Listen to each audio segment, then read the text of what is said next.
this is an iHeart podcast. Guaranteed human.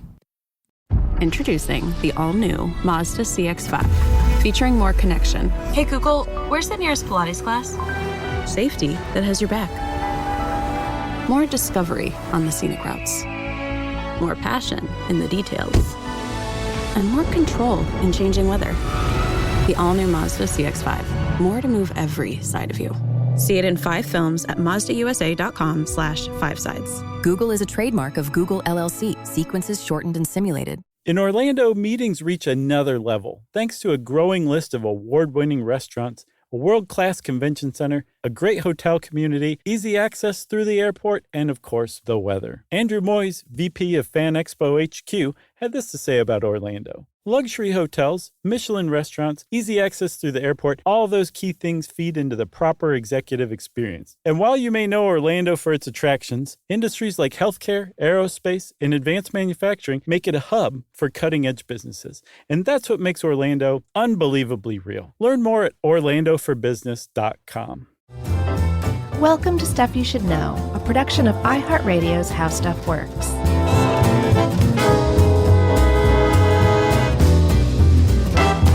Hey, and welcome to the podcast. I'm Josh Clark, and there's Charles W. Chuck Bryant, and Jerry's flitting around here, there, darting to and fro, like a little ruby-throated Honduran emerald. And this is Stuff You Should Know. I saw Jerry. I know, I heard Jerry. I saw her with my own 2 eyes. How's she doing? Is her hair just completely white now? Well, I mean, we were 15 feet away from each other, so I couldn't tell. What, did you try squinting? I did. And I shaved, so she didn't even recognize me. I know. I saw that picture, man. You look great. Yeah, thanks. So nice. It's just luxurious. Well, the beard's coming back. Already, huh? From the second I shaved it, technically, it started coming back. That is true. Are you one of those people who say, like, yeah, from the moment we're born, we start dying? No, God, I hate those people. I know. They're the pits. No, I'm growing it back out. It was just a little change of pace, you know. That's good. Must have felt really weird. It does still feel pretty weird at times. Oh, that's good. Well, like you'll get 4 used days to it. later, yeah. Yeah. So, Chuck, I want to talk about something else that's weird besides the feeling of having just shaved off a beard after 15 million years. Which, by the way, if you want to see that picture, you can go to the Movie Crush page on Facebook and see that. Absolutely. And now continue.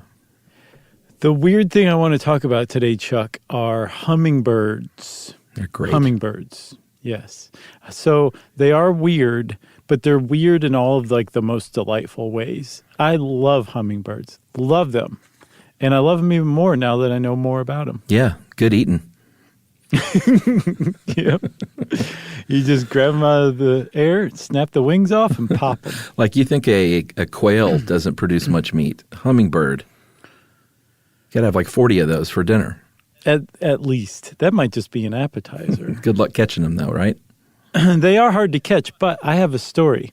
There was a hummingbird once that got into my house, and it was freaking out. It was basically just smacking its head against the ceiling. Oh. I know, it was very sad. So I got a chair, and I just held my hand up just right by it, and it stopped freaking out and perched on my hand.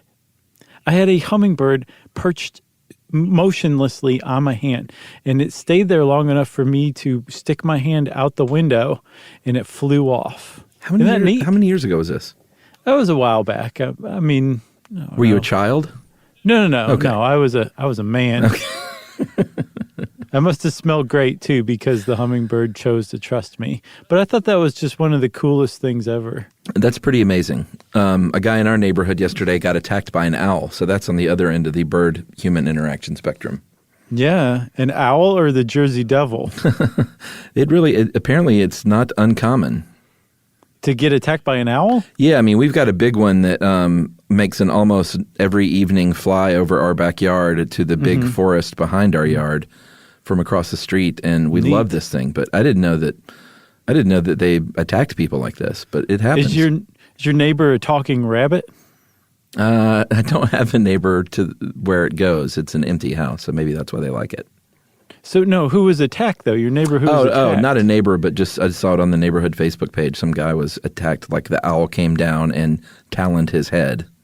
That's crazy, Isn't dude. it? Can you imagine? I'll bet that killed. I wonder if the guy was like, oh, look, because owls are huge. I wonder if he's like, man, look at that thing. Hey, he's coming at me. And then all of a sudden you've got talons in your skull. Oh, my God. All right, stop diverting attention from hummingbirds. Yeah, so hummingbirds, they are with the family. I had it earlier, and it's really not hard. Trocolidae. Trocolidae. Trocolidae. And they are related to the swifts. Yeah. And you know hummingbirds. These are the little bitty fellas. Yeah. They weigh between 2 and 20 grams. They have those long, pointy noses that they love to stick in flowers. Mm-hmm. And they have these wings that, and boy, when we get into the fascinating facts about the hummingbird and those little wings, it gets pretty amazing. But one of the things I'm going to go ahead and spoil from later in this stuff you put together was that what's so remarkable about hummingbirds and how they fly is that they, usually when you see a bird fly, they flap down, and that provides their lift. A hummingbird's like, no way, buddy. You gotta get that thing working in both directions. Double your pleasure. Up and down. That is how a hummingbird is able to hover and go in reverse and do all those crazy things, is because it's not just flapping, it's flipping and flapping. Yeah, they're the only vertebrate animal that can hover like a helicopter. It's like the blue thunder of birds. Wasn't that a Roy Scheider movie? Yeah, that was a good one. I think I wasn't allowed to watch that because there's some sexy stuff in there. There is. The blue thunder peeks in some windows, if you know what I mean. Yeah, and it came out at a time when I would watch movies with my mom, and she was like, you need to leave the room. Yeah, I don't think I was allowed to watch it at first either, but I think I might have snuck it. Oh, I see what you mean. So one of the things that makes hummingbirds so well known, aside from their incredible agility and being the only vertebrate that can hover in midair, is just the look of them. Yeah. Because if you've ever looked at a hummingbird from afar, you're like, oh, that thing's okay. It's just a kind of a normal looking bird. And then it just moves and catches the sunlight just right. Yeah. And all of a sudden, this splash of metallic jewel-like color just crosses its throat and chest, and you say, the hummingbird is truly great.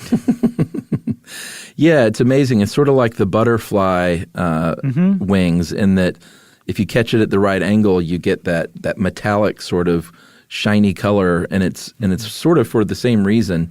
Yeah. Those gorgets, which is that reflective stuff on the upper chest of the hummingbird and like the throat area.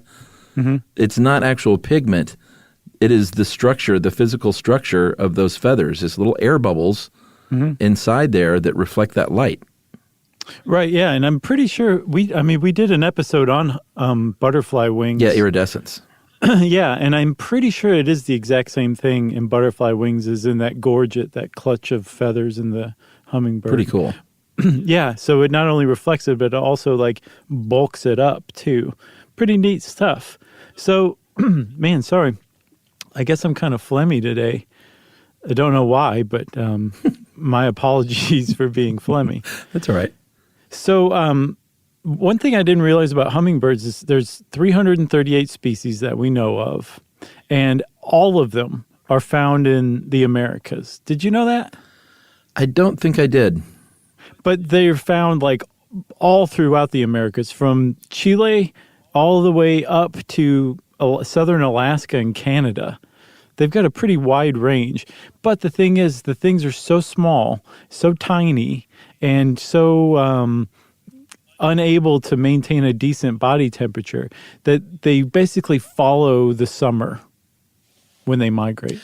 Yeah, and they all diverged from a single common ancestor about 22 million years ago. Mm-hmm. And the cool thing is that they keep changing, and their rate of speciation is really pretty incredible. It's supposedly going to outpace their rate of extinction, and we're going to see, well, we won't see it because we'll be dead in the next 40 years. Okay. But human beings, if we're still around, that is, are going to see the number of species of hummingbird double to what we have today, but it's going to be a few million years. So don't expect that anytime soon. Yeah, but it is pretty cool just to think that, they're still in the midst of their evolutionary history and like right in the middle of it, Yeah, totally. I like that about them. So, being that multi-varied species all the way from Patagonia up to Alaska, they have learned to adapt to a bunch of different niches and habitats, right? So you can find hummingbird species in like sub-sea level deserts. You can find them up in the Andes. There's actually a lot of different species that live in the Andes Mountains.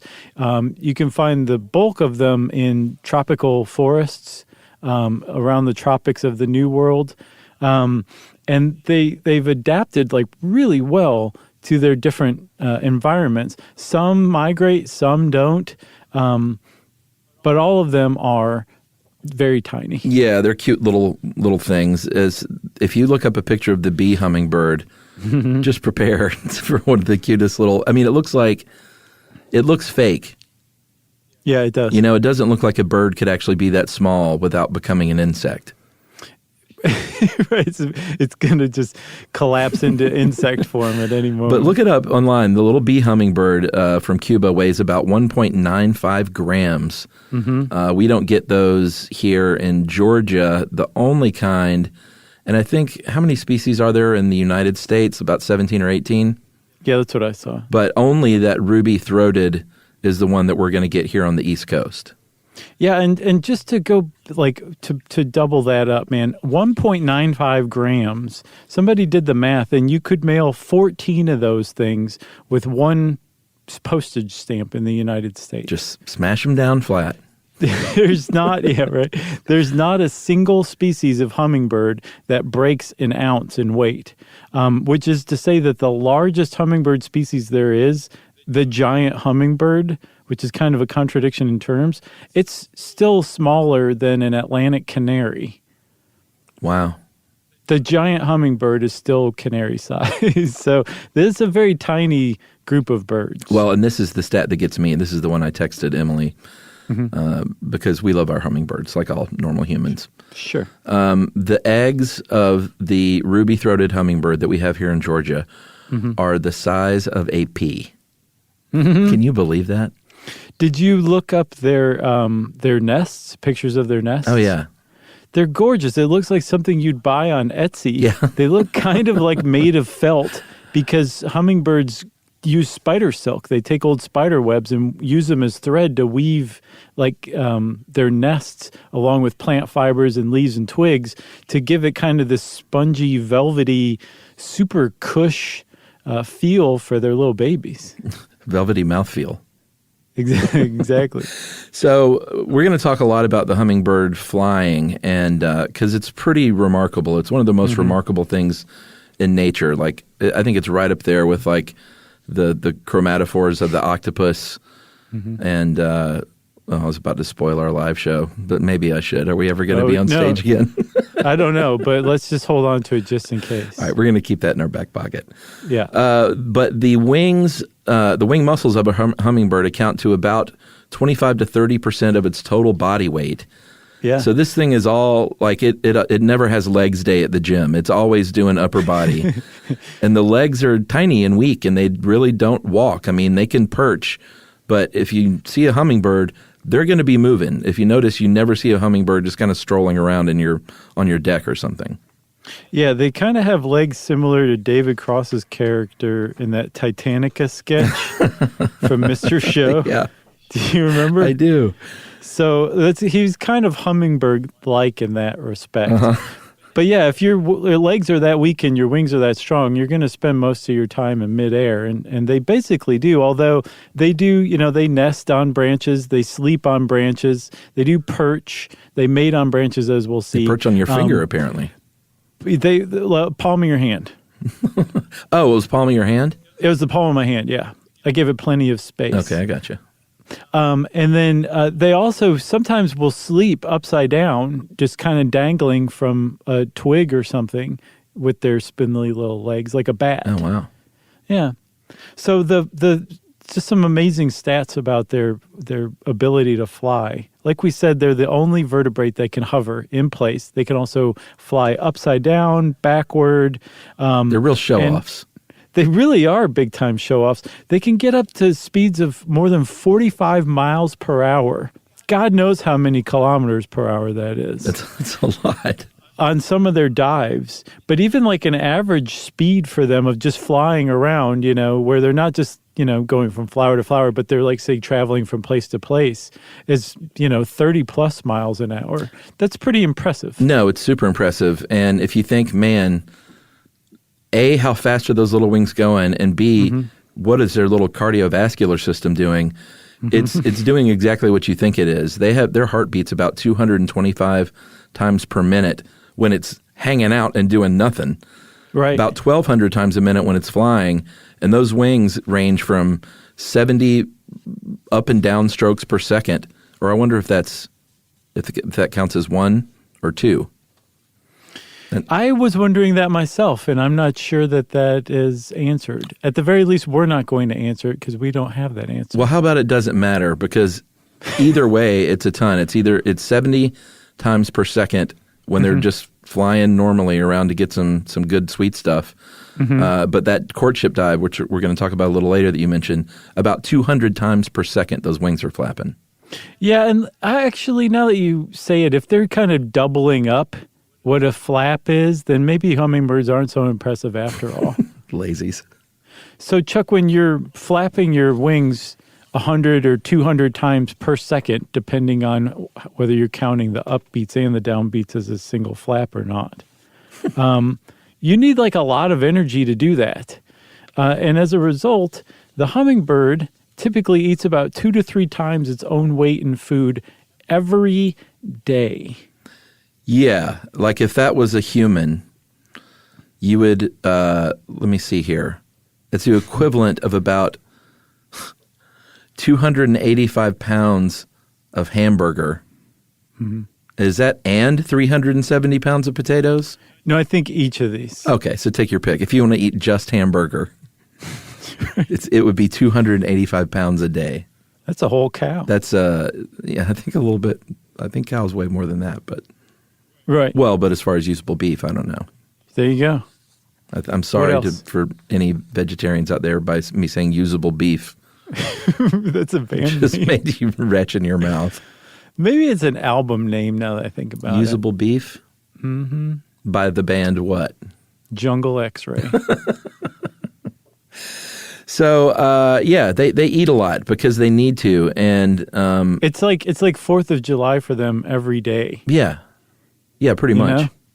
2 to 3 times their own weight in food. Yeah, and this is, we're talking about just on normal days. Can we talk a little bit about the migration and what their need to beef up then? I think we should. So they migrate like we talked about. They're not exactly sure what triggers that. They think maybe they see the change in daylight like some other animals and birds do, or maybe just the fact that flowers, what the flowers are doing. But I think that's the big one, because they can't go for more than a few hours without food, so they need to go where the plants are flowering, and I think they just kind of follow that. And I guess they're always connected to those subtle changes in the flowering. Exactly. So during this migration, their heart beats about 1,260 times a minute, and they have to gain, because they're trekking, sometimes they're flying over the Gulf of Mexico in one shot over the course of a few days. Yeah. So they need to bulk up big time. They gain about 25 to 40% of their body weight before they start this migration. And if we're going to do the human equivalent again for this, if you were a person that weighed 170 pounds, that means you'd have to gain up to about 255 in a few weeks' time. Right. It's like Christian Bale-esque. I know, in just a few weeks, man. That's crazy. So one of the things that's so impressive about the hummingbird is just how far it can fly in a day, especially for how small it is, They average something like 23 miles a day when they're migrating. But the ruby-throated hummingbird, it's the only one that you'll find east of the Mississippi. So if you see a hummingbird and you're east of the Mississippi, you can be like a ornithologist for once in your life and be like, that's a ruby-throated hummingbird. They actually can travel for extraordinarily long stretches, and they do because their wintering grounds are in the Yucatan, but they hang out in Florida during the other part of the year, I guess during the summer. And so they travel over the Gulf of Mexico, they think. And when they do that, they do it in like a straight 500-mile stretch within 18 to 22 hours without stopping. That's incredibly impressive. It really is. But then there was a study in 2016 that found they could go even further, right? Yeah, they said, physiologically, in theory, they could fly close to 1,400 miles without stopping if they needed to. That's crazy. That'd be like flying from Atlanta to Albuquerque. That's nuts. If you want a reference, that means nothing to nobody. So if you're wondering when they rest, when they finally get down to that sweet soil in Mexico, they can enter torpor, which we've talked about before. It is sort of hibernation light, really deep sleep-like state. Their metabolic functions are really slowed. I think they can drop their body temperature by 30 to 40 degrees Fahrenheit. They lower that heart rate from about 1,200 beats per minute to as few as 50. And they do this after they migrate, but they can do this anytime they need to, and they do. Yeah, they do. And also, I think it depends on where they live because hummingbirds, like I said, a lot of them live in the Andes, like high up on the mountainside. And even in the summer, it can get kind of cool there. So when the temperature cools enough that it makes no sense for them to keep up their metabolic rate to try to meet their 105 degree Fahrenheit body temperature, they'll enter torpor, and that's just what they do for sleep. And one of the other things, though, I wanted to point out about them living in the Andes, Chuck, this is all really just a segue for this amazing fact. They live in the Andes despite the fact, and there are some species that are native to the Andes, not just like migrating through, that's where they live is the Andes, despite the fact that they have these high metabolic rates and they need more oxygen. Well, there's just inherently less oxygen in the air up in the mountains. And it's harder to hover because the air is thinner, and yet they are so successful there in the Andes that up above a certain line, there's no insects. And so it's up to the hummingbirds exclusively to pollinate all the flowering plants up there. Yeah, I mean, I think that's probably why. Like, they have the market cornered up there. Sure. So they're like, all right, well, let's adapt so we can kind of own this area. And not only that, I don't think we mentioned that sometimes if you're a small enough hummingbird and there's a big enough insect, the insect is can win that battle. In hummingbird world, the insect eats you. All right, Branson, Missouri. Let's take a break. Eh? Okay. I figured that was going to trigger a break. All right, we'll come back right now to talk more about hummingbirds.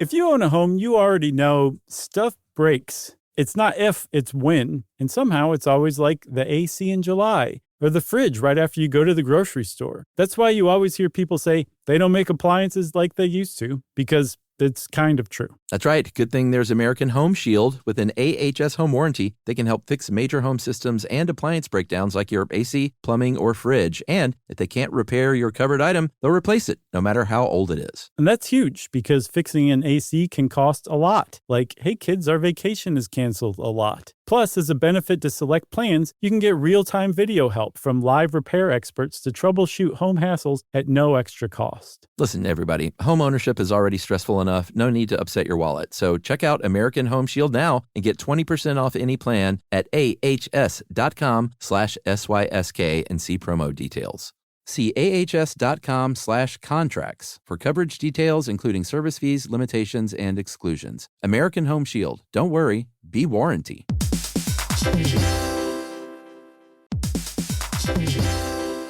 Hey everybody, we want to talk to you about The Big Bang Theory. That's a show that became one of the most defining sitcom of its era and really built a fan base around its memorable characters and unique group dynamic. That's right, which is why we think you'll enjoy the official Big Bang Theory podcast. It's back, covering seasons 3 and 4 of the show. Host Jessica Radloff sits down with crew and cast members like Kunal Nair, who plays Raj, Mayim Bialik, who plays Amy, and Kevin Sussman, who plays Stuart. That's right. You're going to learn all about the Easter eggs you may have missed, behind-the-scenes stories, and how certain real-life relationships shaped some of the most memorable storylines. Yeah, there's cast reflections years after the series aired and expanded content around famous episodes and storylines. It is exactly what you're looking for if you're a fan of The Big Bang Theory. The season is on video, so watch the official Big Bang Theory podcast on HBO Max, or listen wherever you get your podcasts, and stream episodes of The Big Bang Theory on HBO Max.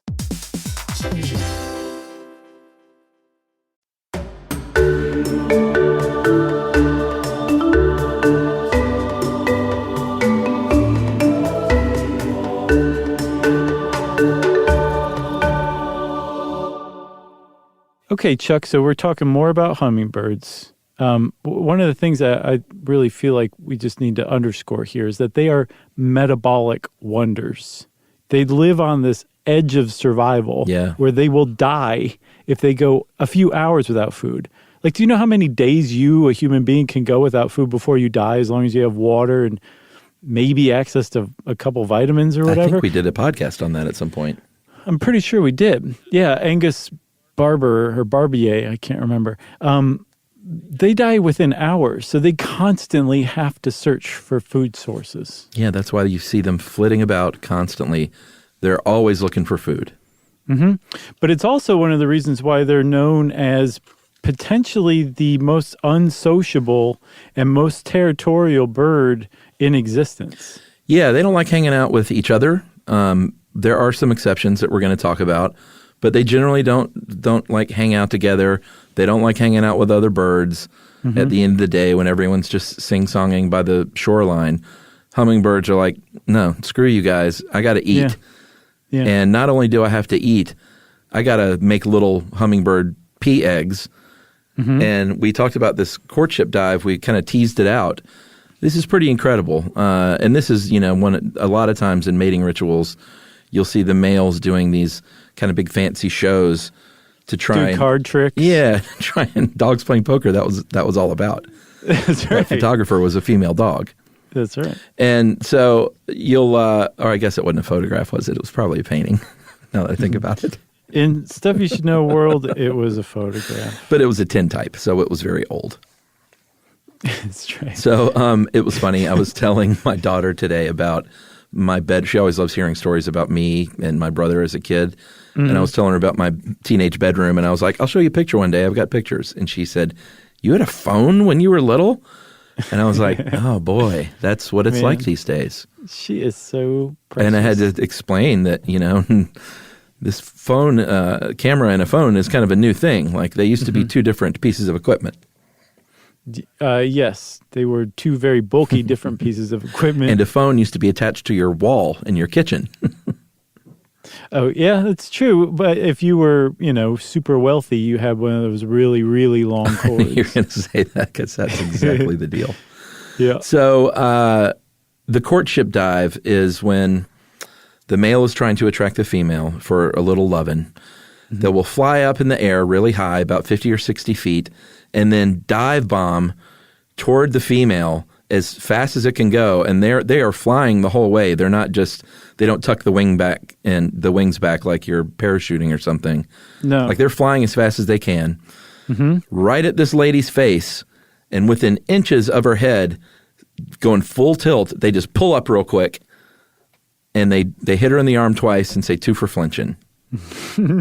They put on the brakes and she flies right by. But that's what they do. It's crazy. They fly right at their face and then stop. If the female gets a little turned on, she might flit about in the air with them, and then that's where people might think, oh, look at those 2 hummingbirds are up in the air having sex. Not true. No, and maybe your mom would tell you that you need to leave the room because hummingbirds are doing it midair, but that's not what they're doing. They actually copulate perched on a branch. Okay, how not do they do in that? midair. Man, the female lands on the branch. Sometimes, she, like you said, she'll join them in the air. Other times, she'll just be like, "Come on down here, you win. Let's go." Mm-hmm. And the male mounts her from behind on the branch, And just like with everything else, the hummingbirds are super quick at sex too. Apparently it takes about 4 seconds and then that's it. Like wham bam, thank you ma'am. Yep, and the male flies away. He doesn't hang around and see if it took. He goes on to have sex with another female. Mm-hmm. And the lady goes like, what is this, a fern bar? Who are you, Jack Tripper? And so she goes off and builds a nest and does all the parenting. Like I said, they don't mate for life. They don't even stick around after they mate at all. It's just they're in, they're out, they're gone. And I mean, you might think, well, that's a pretty big bummer. Poor ladies. Female, poor lady hummingbirds. That's exactly how they want it, because like we said, as the species is known as, or all of the species, the hummingbird is known as the most territorial bird. So it seems, at least as far as natural selection is concerned, females prefer this arrangement, no pair imprinting or mating pair imprinting, to where they just do all the work themselves, because that means that they can also have their own access to their food source, to where no matter what the male hummingbird is going to bring to the table in, say, childbearing or whatever, it's not worth the food that this female would have to share. And that's where their territoriality comes from. Because remember, hummingbirds live on this edge of survival where if they go for hours without food, they will die. So they're really, really protective of their food source, to the point where a female hummingbird would preferably raise young on her own than share her food source with the male. Yeah, I mean, it's kind of cool, actually. I get the picture that the female hummingbird is like, I need you for one thing. Right. It takes 4 seconds, and believe me, if I could go to a sperm bank, I would prefer that, honestly. I thought you were going to say, believe me, you're going to have the time of your life. But those 4 seconds will be a wild ride, my friend. That's right.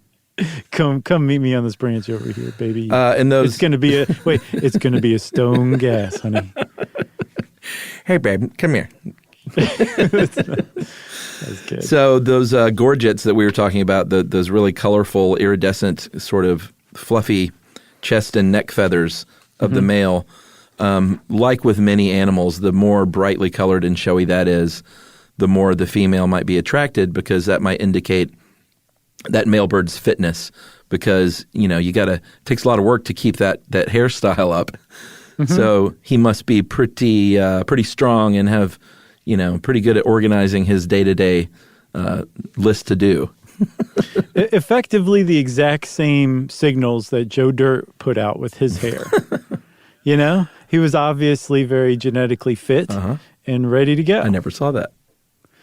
You should. It's got a lot of heart. I think I say that every time you say you never saw it. But it's worth checking out for sure. It's one of those ones, how some don't age very well. Mm-hmm. I think it came poorly aged right out of the production facility. But that's one of the great beauties of it. It's definitely worth seeing, Chuck. Well, speaking of aged right out of the chute, that's kind of the deal with hummingbird babies too. Nice. The mom doesn't. There's not a lot of teaching and like, here, let me show you the ropes. It's kind of like, all right, this is the world. You've been hatched from your little pea-sized egg. Mm-hmm. Now go out there and be a hummingbird. Learn it all on your own, kiddo. But what's amazing, though, is that they do learn this on their own. They have astounding memories, to the point where when they migrate, people who put out feeders, which we'll talk about in a little bit, for hummingbirds, note that the same ones, or what they believe is the same one, comes back year after year. Yeah. And what's even more astounding, frequently on the same day of the year, the same date, the same hummingbird will come back year after year on his or her migration, right? And that they just understand this, they know this. And part of it, yes, is following flowers and the blooming patterns of flowers, but they also think they might have some sort of magnetic compass built in, that possibly part of their pineal gland, which is light sensitive, is used, manages to use the sun as a compass, and that they have astounding memories somehow, some way, because apparently their brain is about the size of a grain of rice in most cases. Yeah, and the other thing they'll do too is if they have, speaking of coming back to the buffet, if they have a patch of flowers, let's say, on your property that they just love, they'll be like, all right, this is mine. I'm just going to go ahead and claim this. I'm going to come back here because you've got all the good stuff. My beak fits that flower just perfectly. And we'll talk here in a minute more about what they eat and why. But they will fiercely protect that little patch of flowers that they love so much and go back to it time and time again.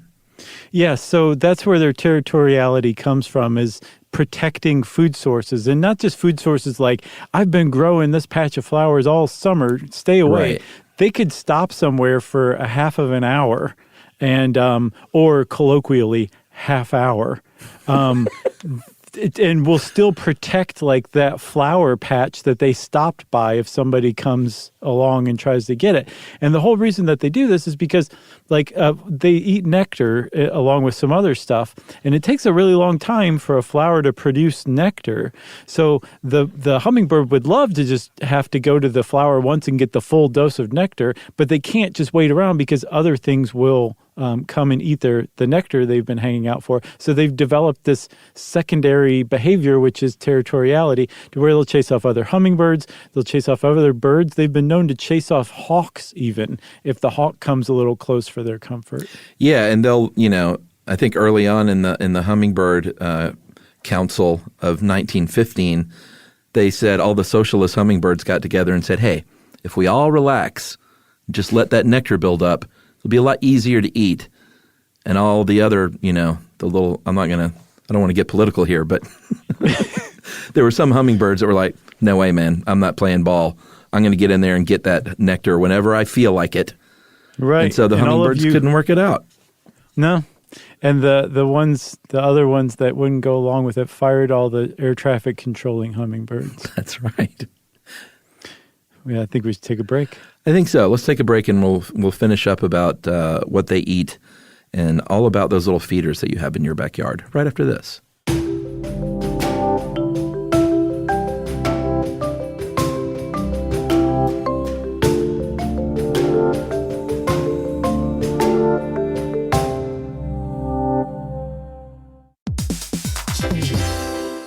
If you own a home, you already know stuff breaks. It's not if, it's when. And somehow it's always like the AC in July or the fridge right after you go to the grocery store. That's why you always hear people say they don't make appliances like they used to, because it's kind of true. That's right. Good thing there's American Home Shield. With an AHS home warranty, they can help fix major home systems and appliance breakdowns like your AC, plumbing, or fridge. And if they can't repair your covered item, they'll replace it, no matter how old it is. And that's huge, because fixing an AC can cost a lot. Like, hey kids, our vacation is canceled a lot. Plus, as a benefit to select plans, you can get real-time video help from live repair experts to troubleshoot home hassles at no extra cost. Listen, everybody, home ownership is already stressful enough. No need to upset your wallet. So check out American Home Shield now and get 20% off any plan at ahs.com/SYSK and see promo details.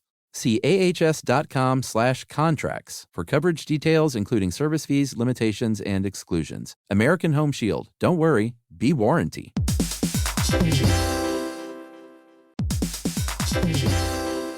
Hey, everybody, we want to talk to you about The Big Bang Theory. That's a show that became one of the most defining sitcom of its era and really built a fan base around its memorable characters and unique group dynamic. That's right, which is why we think you'll enjoy the official Big Bang Theory podcast. It's back, covering seasons 3 and 4 of the show. Host Jessica Radloff sits down with crew and cast members like Kunal Nair, who plays Raj, Mayim Bialik, who plays Amy, and Kevin Sussman, who plays Stuart. That's right. You're going to learn all about the Easter eggs you may have missed, behind-the-scenes stories, and how certain real-life relationships shaped some of the most memorable storylines. Yeah, there's cast reflections years after the series aired and expanded content around famous episodes and storylines. It is exactly what you're looking for if you're a fan of The Big Bang Theory. The season is on video, so watch the official Big Bang Theory podcast on HBO Max, or listen wherever you get your podcasts, and stream episodes of The Big Bang Theory on HBO Max.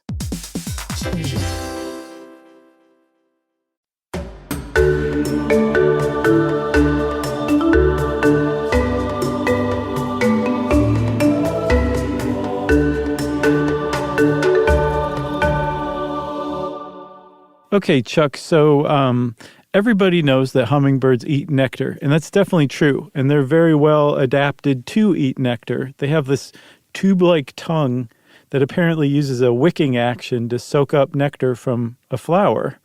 on a plant. And they do this. This tongue can actually carry a load of nectar into their mouths like 13 times a second. That's a lot. Super fast. Not that surprising that they're doing this super fast too, but it's still pretty impressive. But it's not just nectar. It's not the only thing that they eat. And actually, people found out the hard way that they didn't just eat nectar, because captured hummingbirds who were studied in captivity died pretty quickly when all they were given was like a sugar water solution or even a nectar solution. And so they came to realize that they actually eat a lot of insects too. And that's one of the great things about hummingbirds. In addition to being pollinators, they're also really big at insect controls. And one of the insects that they eat are blood-sucking mosquitoes. Yeah, mosquitoes, little spiders.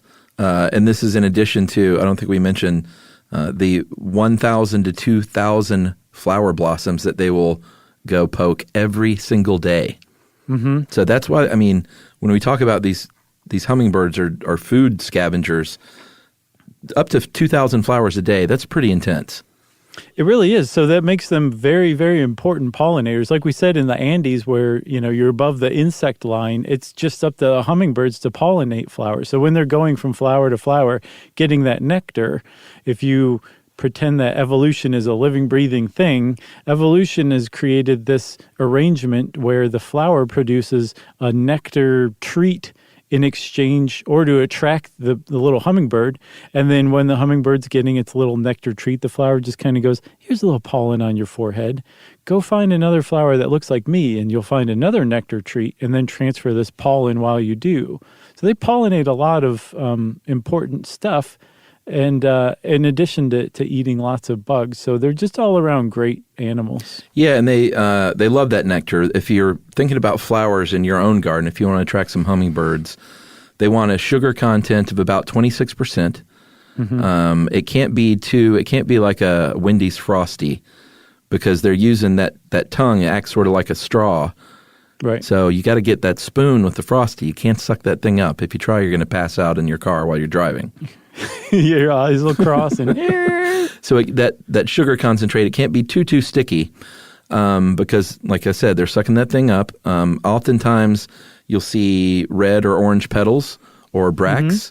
Mm-hmm. They're often long and tubular, because that long tongue and beak can get in there when others can't. So that kind of gives them the market cornered on that particular flower. It keeps out posers. It does. And this is the cool thing. Those flowers that you see that sort of trumpet downward, unless you can hover, you're out of luck there. So they love these things because they can hover. Yep. So there's a lot of plants that have flowers that kind of fit this bill. And most hummingbirds aren't really... fit the bill? Man, that was an unintentional one. I guess fit the beak. They don't have bills. Like a duck's bill, and ducks are birds, right? Sure. Right. Are they? But they're not super specialized. They'll eat just about anything that they can get nectar out of. But there are definitely kinds of flowers that are have kind of co-evolved with hummingbirds to kind of give them what they're looking for more easily. But one of the problems with human development, as with all things, is we kind of have supplanted a lot of those kinds of flowers. The good news is, if you have heard all this and you're like, I want to encourage hummingbirds to keep living, you can plant these flowers pretty easy. Yeah, I sent this list to Emily, actually, because our garden is very much built for use. For use in Emily's budding interest in herbalism, and use for the insects that we know and the birds that we know inhabit our area. Right. So it's not just like, oh, that's pretty. Like, we want it to be a real thing that works for our local environment. I can't remember who said it, but there's a famous quote that nothing useless can ever truly be beautiful. Oh, interesting. And I have found that is one of the truest things ever said. Nothing useless can ever truly be beautiful. I think that broke my brain. What does that mean? It just means that usefulness, like the ability for something to have a purpose, is an important part of its existence. Oh, okay. And so just beauty alone doesn't justify the existence of something. That's what I thought it was saying, but Yeah. Something felt like a double negative in there that kind of broke my brain a little bit. You overthought I it. did overthink it. So, bee balm, the old trumpet creeper, which was Miles Davis's nickname for a little while. When he was drilling holes in bathroom walls. The cardinal flower, the columbine, and the coral honeysuckle are all very hummingbird-friendly flowers and plants that you can put in your yard. And I sent that to Emily, and I think we have a couple of these. We used to have columbine and dope. She's going to bring that back, and we're going to see if we can get some more hummingbird action in our backyard. That's awesome. Some hot, sticky hummingbird action. 4 seconds of pleasure. So you can also just go get yourself a hummingbird feeder. Yeah. And a lot of people put red food dye in there, and that is actually a controversial move. There's some concern among hummingbird enthusiasts that the dye actually can be harmful over long periods of time. Maybe it can build up because, again, hummingbirds have very tiny organs because they're a very tiny bird. So introducing this artificial red dye might not be the best idea. Other people say that's totally unsubstantiated. There's never been any proof that it actually harms hummingbirds. And then the other people say back, it's totally unnecessary. The bird's going to find the sugar water either way. So why add the red dye just in case it is harmful if it's just unnecessary? So most hummingbird enthusiasts say, don't put red dye in your hummingbird sugar water. Yes, and that solution mixture is important. You can't don't just dump a bunch of syrup and water together or a bunch of sugar cane or whatever. It is 4 parts water to 1 part sugar because they need a specific sugar content of about 26%, and that 4 to 1 makes about 25%, if my math is correct. It does. It's close enough. Close enough. So one of the other ways you can help hummingbirds too is in the most delicious way by choosing coffee that is grown in a situation that allows hummingbirds to thrive. Yeah, I didn't know about this. This is really cool. There is certified bird-friendly coffee because we were talking about the Andes and the fact that the birds travel great distances and elevations up and down these mountains. And coffee is grown about halfway up these tropical mountains. And they have a lot of great, flowers under the shady canopy there. And it's a really nice home for hummingbirds there.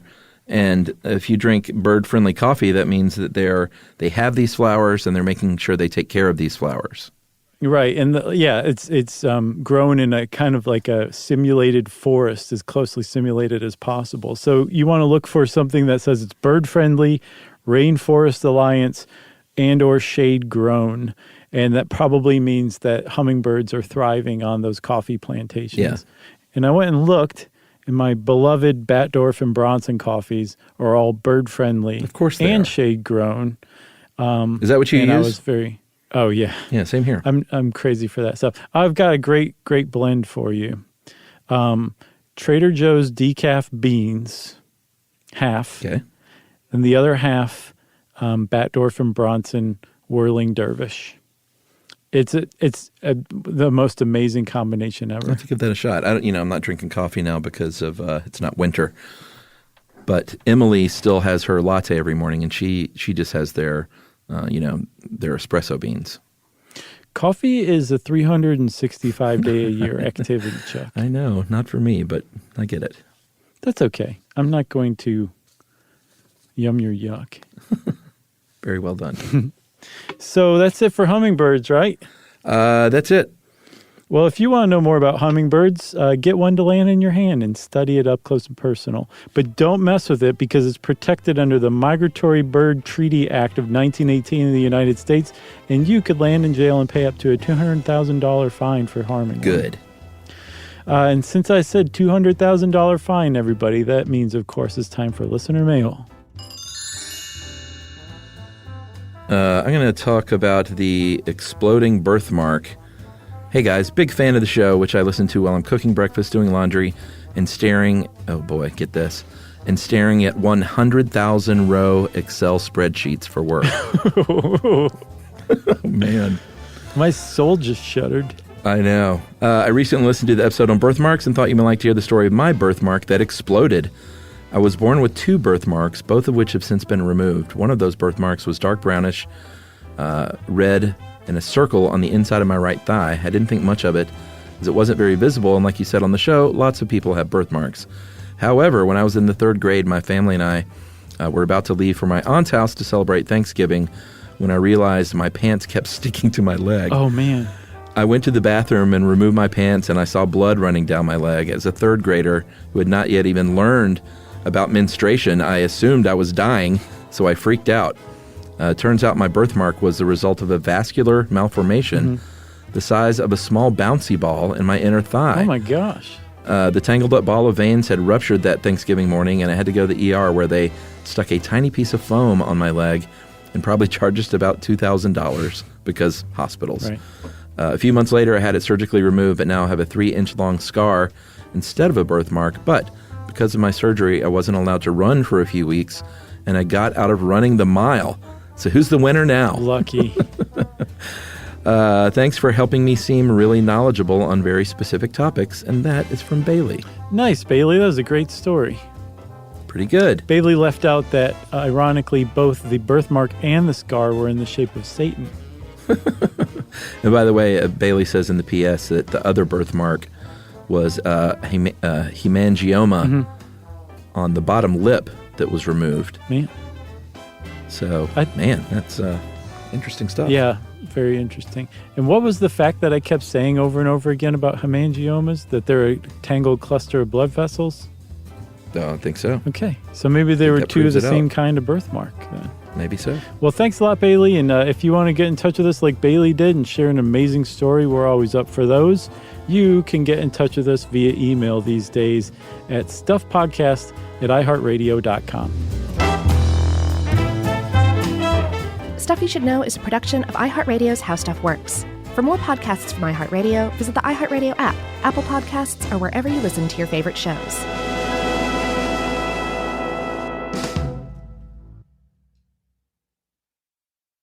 Mom, can I have Lingo Kids? Dad, Lingo Kids, please! When did we become the Lingo Kids house? No idea. Last week it was dinosaurs. This week it's... Lingo Kids! Why Lingo Kids? Because it's the best thing ever. We can play games with astronauts, wild animals, and superheroes. With more than 4,000 interactive games, songs, and shows, Lingo Kids is the #1 entertainment platform for young kids. So, no dinosaurs? And dinosaurs! Lingo Kids! Everything kids love. Download it for free.